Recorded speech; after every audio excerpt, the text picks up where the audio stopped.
Hello बच्चों, let's see the question. A ball is moving with speed 20 metre per second collides with a smooth surface as shown in figure. The magnitude of change in velocity of the ball will be. Here we have given four options with a diagram. Now to answer this question, first we will discuss here the key concept, and here the key concept will be resolution of a given vector. तो resolution का मतलब ये होता है कि अगर हमारे पास कोई वेक्टर गिवन है तो हम उसको इसके कंपोनेंट में डिवाइड कर सकते हैं. जब हम उसको कंपोनेंट में डिवाइड करते हैं तो यहाँ पे हमें हर एक एक्सिस के अलोंग जो हमारे पास वेक्टर का पार्ट है वो ऑब्टेन हो जाता है, जिसके अकॉर्डिंग हम यहाँ पे डिफरेंट एडिशन और सब्ट्रैक्शन कर सकते हैं. क्वेश्चन के अकॉर्डिंग हमारे पास यहाँ पे 20 मीटर पर सेकेंड से एक बॉल है जो कि एक स्मूथ सरफेस पे यहाँ पे कोलाइड कर रही है. कोलाइड करने के बाद वो सरफेस से टकरा करके वापस चली जाती है. हमें ये बताना है magnitude of change in velocity of the ball.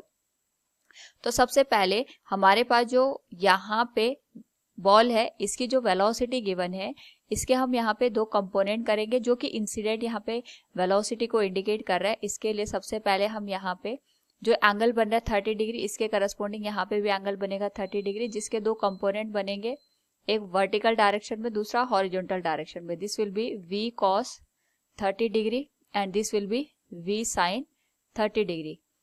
यहाँ पे अगर हम बात करें जो इंसिडेंट वेलोसिटी होगी इसकी वैल्यू हम लिख सकते हैं यहाँ पे minus v cos 30 degree j cap, क्योंकि ये माइनस y एक्सिस पे रिप्रेजेंट किया जा रहा है, and here it will be minus v sin 30 degree i cap.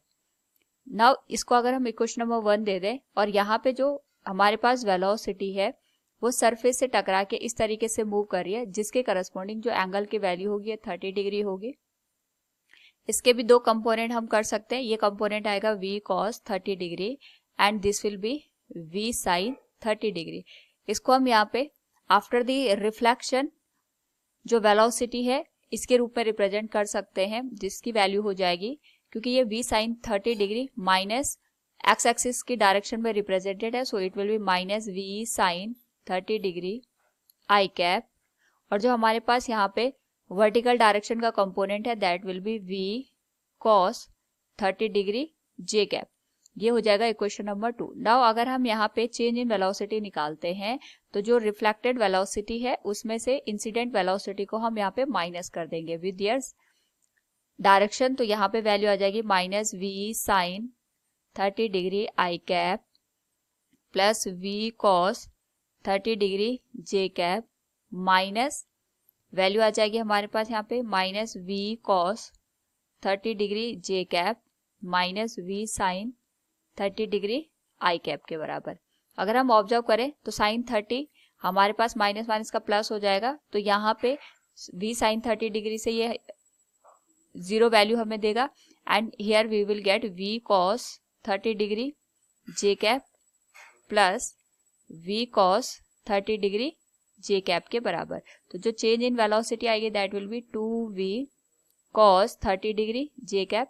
हमें यहाँ पे मैग्नीट्यूड निकालना है, so magnitude will be given as square root of coefficient of i cap का square plus coefficient of j cap का square plus coefficient of k cap का square. यहाँ पे j और केवल हमारे पास यहाँ पे यही दे रखा है j कैप का coefficient, so we will write here 2v cos 30 degree का होल स्क्वायर. अगर हम इसको सॉल्व करें तो ये सिंपल 2v cos 30 डिग्री आ जाएगा, and we can write here del v की जो वैल्यू होगी it can be 2v cos 30 के जो वैल्यू है that will be written as √3/2. v की जो वैल्यू है ये हमें 20 मीटर पर सेकेंड दे रखा है, सो इट विल बी √3/2. 2 से 2 कैंसिल हो जाएगा, so it will become 20 √3 metre per second. So from the given question we can say here the magnitude of change in velocity of the ball will be 20 √3 meter per second. Option B will be the right answer. Hope all you understood it. Thank you and best of luck.